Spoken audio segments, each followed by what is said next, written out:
Alright, so today I'm going to explain to you why Wenyen Gabriel could be a key contributor for the Lakers for many years to come. So, as you know, if you're a Lakers fan, Wenyen Gabriel has been playing tremendously well in the few minutes he's been getting. He's provided floor spacing, he's been a good inside defender, and he's just someone where you think there's something there, like he has potential, and he just needs to piece it together. So just in case you didn't know, he did come from the Herd, and from the GD team was Wisconsin Herd. And if you didn't know, if you come from the Herd, you're most likely a great player because they've had a lot of GD players promoted to NBA teams or signed by NBA teams. But as I was saying, he is shooting 28% from three this season with the Lakers. However, he's a much better shooter than his percentage says, and he's a respectable shooter also.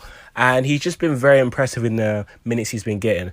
But just in case you want a rundown of what he's been doing this season in the G League before he got called up, he was averaging 16 points and 9.6 rebounds.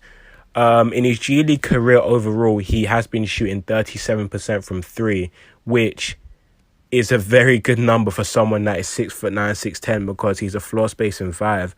And if you watch the Lakers, you know how badly they need a floor spacer. So just imagine if they can have a center next to AD that can space the floor and still do other things while not being a negative on the defensive end.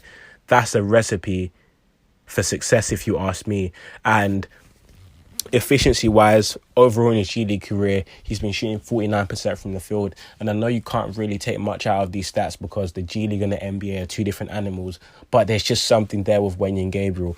Like, if you're a Lakers fan watching this, you might see 41% from the field and 28% from three, and you might be like, okay, those aren't the best shooting splits. But when you actually watch the Lakers play, you can see that Wenyen Gabriel is providing a certain spark, and he just has potential to be a good player in this league and someone that can help the Lakers overall. So I do think when it comes to the end of the season, or even some point before the end, they will convert Wenyen Gabriel's contract to a standard NBA contract, and it may be similar, for example, to Trendon Watford's contract to the Blazers signed to like a 3-year deal with only 1 year guarantee, something like that. That's the type of contract you should tie down Wenyen Gabriel to, because he does have a lot of potential, and him just being around LeBron, AD, he can learn a few things or two.